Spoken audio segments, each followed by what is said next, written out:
کسی کو غم اور دکھ نہیں ہوگا اگر یہ 40 سے 50 گھرانے کرنل بریگیڈیئر اور جرنیل اوپر کے لوگ ہوتے تو شاید کسی کو احساس ہوتا. فوجی تو بیچارے بے ضرر مارے جاتے ہیں, ان کا دکھ کوئی دکھ نہیں ہوتا پاکستان میں. حقیقت یہ. اچھا, میں ادھر ادھر کی باتیں کرنا کہ یہ واقعہ ایسے ہوا, یہ حادثہ یہ ہوا, میں آپ کے سامنے دیانتداری سے سچی باتیں آپ کے پیش نظر لانا چاہتا ہوں. آپ اس پہ غور و خوض کیجئے گا اور مجھے اپنی رائے سے نوازیے گا. دیکھیے, اگر آپ بلوچستان میں امن چاہتے ہیں, ایک پرماننٹ امن چاہتے ہیں, تو پھر آپ کو بلوچستان کے لیے پرماننٹ سلوشن ڈھونڈنا چاہیے. یہ سیدھی سی بات ہے. اچھا, پرماننٹ حل کیا ہے؟ پرماننٹ حل پوائنٹ نمبر 1 وہ یہ ہے کہ عدالتوں کو آزاد کر دیجئے. پوائنٹ نمبر 2, نوجوانوں کو اغوا کرنا, ان کو ٹارچر کرنا, یہ بند کیجئے.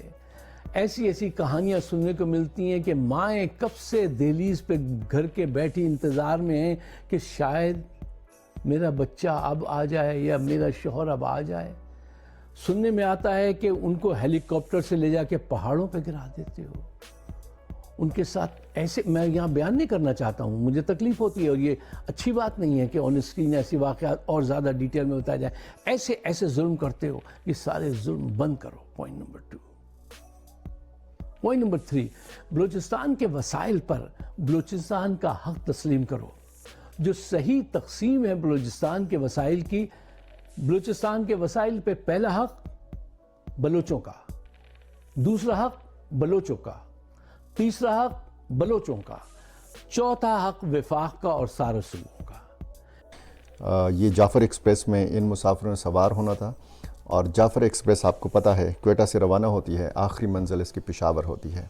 میں پوری معلومات کے ساتھ آپ کی خدمت میں حاضر ہوا ہوں, اور بلوچستان ایک بار پھر نشانے کے اوپر ہے. فلیٹ میں موجود ایک پورا خاندان ختم ہو گیا ہے اس دھماکے کے نتیجے میں.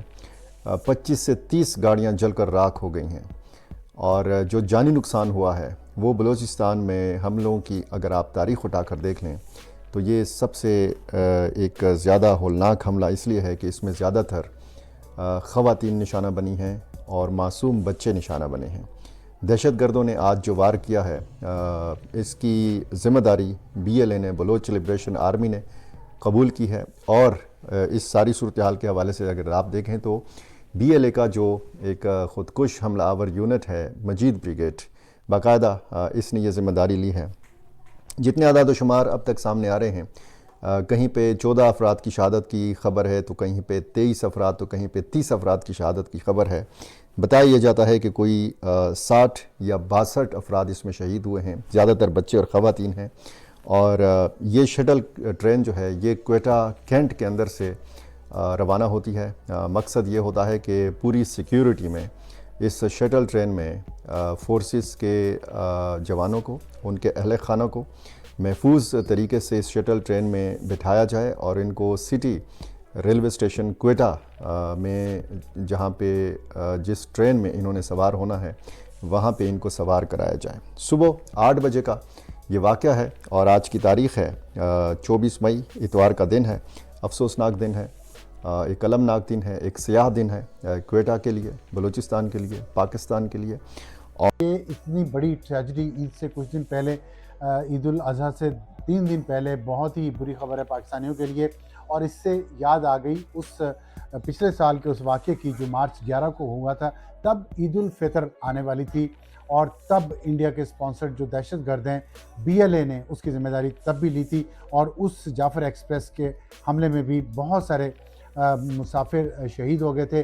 33 دہشت گردوں کو ہلاک بھی کر دیا گیا تھا کیونکہ انہوں نے اس ٹرین کو میں مسافروں کو یرغمال بنا لیا تھا, جس آپریشن کے دوران ان 33 کو ختم کر دیا گیا, جبکہ 18 سیکورٹی اہلکار سمیت 26 افراد اس واقعے میں شہید ہوئے تھے. آج کے اس میں انہوں نے صرف ایک حملہ کیا ہے اور دہشت گردی کا واقعہ ہے. اس میں انہوں نے ٹرین کو یرغمال کرنے کی کوئی کوشش نہیں کی, اور اس میں سیکورٹی اہلکار سفر کرتے ہیں جعفر ایکسپریس میں. اور یہ جو حملہ ہوا ہے یہ ایک شٹل ٹرین کے اوپر ہوا ہے جو جعفر ایکسپریس تک مسافروں کو لے کے جا رہی تھی. ان میں وہ خواتین اور بچے تھے. 303 مسافروں میں